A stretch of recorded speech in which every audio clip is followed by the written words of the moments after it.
पहले आर्मी से ट्रेनिंग करवा के अपनी फड़वा ली, अब यहाँ पर तुम लोग फड़वाने की कोशिश कर रहे हो अपना जो सोफे, मैट्रेस, गद्दे गंदे। यार कुछ शर्म होती है, कोई हया होती है? पाकिस्तानी प्लेयर्स को हो क्या गया? मुझे नहीं समझ आ रहा है कि इनके अंदर ऐसी कौन सी जहालत की गोली आ गई है, ऐसी कौन सी इनके अंदर जो है एक अजीबोगरीब सी लोगों ने एक शोशलेबाजी कर दी, क्योंकि इतनी घटिया और पाकिस्तान की इतनी थर्ड क्लास टीम हमने कभी जिंदगी में नहीं देखी थी। आजकल जो पाकिस्तान की एक नई वीडियो वायरल हो रही है जिसमें जो है वो कोई गद्दे के ऊपर कूद कूद कर ट्रेनिंग कर रहे हैं और अजीबोगरीब से, और मतलब पूरी गड़बड़ी हो गई है भाई। पाकिस्तान की क्रिकेट का जनाजा उठ चुका है और हिंदुस्तान जो है इस टाइम पर पाकिस्तान क्रिकेट के ऊपर थूक रहा है। हम जरा डिटेल में चीज़ों को बात करते हैं और एनालाइज करते हैं, लेकिन अभी तक आपने चैनल सब्सक्राइब नहीं किया तो सब्सक्राइब कीजिए और सब्सक्राइब करते ही बेल आइकन दबाइए। देखिए पाकिस्तान क्रिकेट की बर्बादी का आगाज कहां से हुआ था, मैं आपको बताऊं, जब पाकिस्तान ने आर्मी के साथ ट्रेनिंग चालू की, क्योंकि एक क्रिकेट का आर्मी वाले के साथ ट्रेनिंग करना बनता ही नहीं है। अबे भाई आर्मी की अलग ट्रेनिंग होती है, क्रिकेटर्स की अलग ट्रेनिंग होती है, लेकिन भाई क्रिकेटर ने हमारे वहां जाके पता नहीं क्या सीखा, अजीबोगरीब सी नमूने वगैरह सीख कर आए हैं यहाँ पर। अजीबोगरीब से तुम लोगों ने भाई पत्थर उठा रहे हो आर्मी के साथ, टायर उठा रहे हो हैं तुम लोग, जो है वो एक दूसरे को उठा रहे हो, आजम खान जो है वो उसको उठा रहे हैं, लेकिन भाई क्रिकेट में तो नजर नहीं आया हमें ऐसी कोई चीज।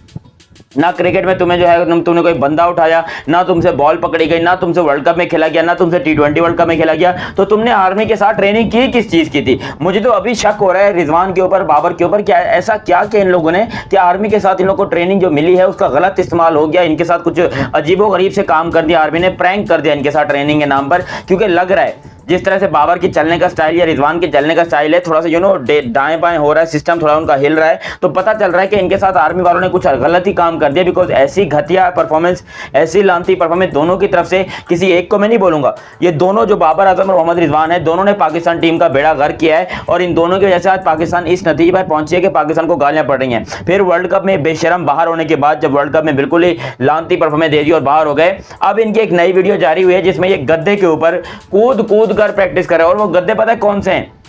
बताओ वो कौन से गद्दे हैं यार, मैं क्या बताऊं। ये वो पीसी होटल में वैलेंटाइंस डे के ऊपर जो गद्दे यूज होते हैं ना, हैं वो वाले गद्दे जो है ये लेकर आए हैं, और उस गद्दे के ऊपर जो है अजीबोगरीब सी लस्सी गिरी हुई है, पता नहीं क्या गिरा हुआ है, इतने गंदे गंदे गद्दे हैं ये। अब मुझे समझ नहीं आ रहा है कि बाबर और रिजवान इसके ऊपर क्यों कूद रहे हैं, क्योंकि आपको साफ दिखाई दे रहा है कि इतने मैले और गंदे गद्दे हैं वो, कि लोगों ने खट्टी लस्सियां गिराई हुई हैं उसके ऊपर, अजीबोगरीब सा दही गिरा हुआ है। समझ नहीं आ रहा कि वो किस चीज़ में इस्तेमाल हुए गद्दे, लेकिन फिलहाल वो गद्दे रिजवान और बाबर जो है वो अपनी ट्रेनिंग में इस्तेमाल कर रहे हैं और अपनी कैचिंग प्रैक्टिस को ये बेहतर करने की कोशिश कर रहे हैं। अब मुझे एक बात बताओ, आप जब ग्राउंड में खेलते हो तो आपको जब डाइव मार के कैच पकड़ना होता है, आप गद्दे के ऊपर कूदते हो या घास के ऊपर कूदते हो? अबे भाई वो घास है, कोई रोड नहीं, अगर उसके ऊपर कूदोगे तो मरवर नहीं जाओगे, और अगर मरवर भी गए तो हमारे ऊपर ये एहसान होगा तुम्हारा, क्योंकि आप तुम्हारी जरूरत हमें है नहीं। जितनी घटिया परफॉर्मेंस तुमने दी है और उसके बाद तुम ऐसी बेशर्मों वाली ट्रेनिंग डाइव मार मार के तुम बॉल को पकड़ रहे हो, फिर गद्दे के ऊपर जंप मार रहे हो।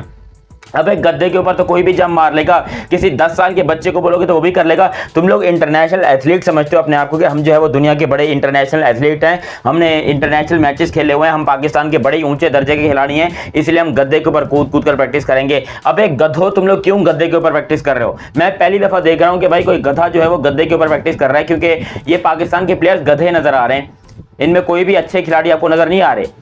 बाबर आजम है, मोहम्मद रिजवान है, ये सब कुछ पता नहीं अपने आप को कौन से खेत की मूली समझ रहे हैं कि भाई ये पाकिस्तान को अब कौन सा ट्रॉफी जितवाएंगे, कौन सा वर्ल्ड कप जिताएंगे। और ऊपर से यहाँ पर बाबर आजम साहब इतने बेशरम हैं कि अब तक इन्होंने कौम से माफ़ी नहीं मांगी है। जब से ये वर्ल्ड कप से वापस आए, तकरीबन 4 से 5 दिन हो गए इनको वर्ल्ड कप से वापस आए हुए, अब तक इन्होंने आवाम से माफ़ी नहीं मांगी। और इनका फ़र्ज़ बनता है कि आवाम के तलवे चाटें, आवाम से पाँव पे गिर के माफ़ी मांगें, आवाम के पाँव चूमें, आवाम की जो टट्टियाँ पोटियाँ हैं वो साफ़ करें, और तब जाके आवाम शायद इनको माफ़ करे। वरना ये पाकिस्तान की टीम के जो हालात हैं, मैं आपको गारंटेड कह सकता हूँ कि इस टीम को आवाम वैसे तो माफ़ नहीं करना चाह रही, लेकिन उल्टा ये जो जोकरों वाली हरकतें कर रहे हैं, मतलब समझ नहीं आ रहा है कि करना क्या चाहते हैं ज़िंदगी में। पाकिस्तान को तो बर्बाद करके बैठ गए, अब ज़िंदगी में और किसको बर्बाद करना है? आखिर ऐसा क्या करना चाहते हो ज़िंदगी में कि तुम लोग जो है वो पाकिस्तान का छोड़ने को तैयार ही नहीं हो? ऊपर से वो बाबर आजम साहब का स्टेटमेंट आ गया कि भाई मैं चैंपियंस ट्रॉफी तक मैं ही कप्तान रहूंगा। अबे भाई पाकिस्तान का पहले बेड़ा गर्क कम किया है जो तुम अभी चैंपियंस ट्रॉफी तक कप्तान रहोगे, क्योंकि खुद सोचो आपका कैप्टनसी से आपकी परफॉर्मेंस पे भी यहाँ पर मसला पड़ रहा है और पाकिस्तान टीम भी बर्बाद हो रही है। और as a non captain Babar सिर्फ एज एन जो बैट्समैन या एज एन प्लेयर खेलता है वो ज़्यादा बेहतर है। बाबर अच्छा परफॉर्म कर सकता है, लेकिन पता नहीं इसको किसने कीड़ा दे दिया कि भाई तू कप्तानी पकड़ ले, तू कैप्टनसी कर ले, तू पाकिस्तान का बड़ा शानदार कैप्टन है, ये है वो है वगैरह। अबे घंटे का किंग कभी कैप्टन बन सकता है? ये बाबर आजम एक नंबर का घंटे का किंग जिसने जिंदगी में कुछ नहीं उखाड़ा है, इसको तुम लोग पाकिस्तान का कप्तान बना के इसके अंदर से क्या निकालना चाह रहे हो? कौन सा जिन है इसके अंदर जो अभी भी तुमने बाबर को कप्तान रखना है? यार कब का खत्म हो गया बाबर आजम, उसकी क्रिकेट खत्म हो गई, उसकी रिटायरमेंट की उम्र 2 साल पहले जा चुकी है, लेकिन भाई बाबर को बस रखना है कप्तान। बाबर जो हमारा कप्तान रहेगा, किस बात का कप्तान रहेगा? अब तो उसके दाढ़ी के बाल सफेद हो गए, उसको रिश्ते नहीं मिल रहे बेचारे को, और तुम लोगों ने अब भी उसको पाकिस्तान का कप्तान बना के रखा है कि हमारा कप्तान है, हमारा कैप्टन है बाबर आजम, हम इसको कंटिन्यू करने चाहेंगे। फिर वो शाहीन शाह अफरीदी, वो अजीब गरीब से बयान दे रहे हैं कि जी कोई बीमार है जो सर्जरी होने लगी है ये। अबे सबसे बड़ी बीमारी तो ये शाहीन शाह अफरीदी है। 6.5 फुट का कद हो गया, लेकिन अकल घुटना में पता नहीं कि बॉल कैसे करनी है, क्या करना है क्या नहीं करना। टीम में ग्रुपिंग करवाने में इसी शाहीन शाह अफरीदी का सबसे बड़ा हाथ है, क्योंकि आप खुद सोचो इस बंदे की परफॉर्मेंस भी हमने अचानक से सिर्फ एक मैच में परफॉर्म करने की वजह से इसको हमने बाप बना लिया और हम बैठा के बैठ गए कि पाकिस्तान की नंबर 1 बॉलिंग अटैक, ये बॉलिंग अटैक, वो बॉलिंग अटैक। हालांकि 1 नंबर का घंटे का बॉलिंग अटैक है पाकिस्तान का। ये जो शाहीन शाह अफरीदी ने अपनी बॉलिंग करवाई है जो वर्ल्ड कप में या इससे पहले, इंतहाई घटिया और लानती किस्म की बॉलिंग करवाने के बाद यहाँ पर ये कह रहा है कि भाई पाकिस्तान टीम में सर्जरी हो रही है, कोई मसला है, पाकिस्तान टीम में कोई बीमार हो गया है। सबसे बड़ी बीमारी 6.5 फुट की बीमारी शाहीन शाह अफरीदी, पता नहीं इसको रिश्ता कैसे दे दिया शाहिद अफरीदी ने। मैं तो इस बात के ऊपर हैरान हूँ कि घटिया इंसान अपने आप को समझता क्या है कि भाई अपने आप को पाकिस्तान का कोई बहुत बड़ा चेयरमैन और बहुत बड़ा क्रिकेटर समझ रहा है। फिर वो मोहम्मद रिजवान साहब हैं, रिजवान साहब, इनका मुझे अलग ही सिस्टम समझ में आता है। ये वैसे तो इस्लाम कार्ड यूज़ करते हैं हर जगह पे, भाई मैं इस्लामी हूँ, ये हूँ वो हूँ, लेकिन जाली क्रैम्प्स और जाली दर्द जब पीठ के ऊपर लेटना पड़ जाता है कि जी मुझे दर्द हो रहा है, मेरे पिछवाड़े में दर्द हो रहा है, ये हो रहा है, वहाँ पर इनसे एक्टिंग करवा लो। सबसे पहले आकर रिजवान साहब एक्टिंग करते हैं कि मेरी लात में दर्द हो रहा है, ये हो रहा है, वो हो रहा है। यार कोई शर्म होती है, कोई हया होती है। और फिर यहाँ पर कह रहा है कि बहैसियत क्रिकेटर, मैं क्रिकेटर बाद में हूँ, लेकिन पहले मैं मुसलमान हूँ, तो मुझे सच बोलना है, ये करना वो करना है। ओ भाई तो मुसलमान है तो कौन से काम तेरे मुसलमानों वाले हैं? सबसे बड़ा झूठ तो ग्राउंड जब पूरी दुनिया देख रही होती है उस टाइम पर बोलता है, जब तेरे को नकली क्रैम्प्स पड़ते हैं, नकली दर्द होता है, उसके ऊपर जो है तो अपना घुटना लेके बैठ जाता है कि जी मेरे घुटनों में तकलीफ हो गई, मैं माफ़ी चाहता हूँ, मुझसे नहीं भागा जाएगा, मुझसे नहीं खेला जाएगा। ये बंदा तो विकेट कीपिंग भी इसलिए करता था कि फील्डिंग में भागना ना पड़े।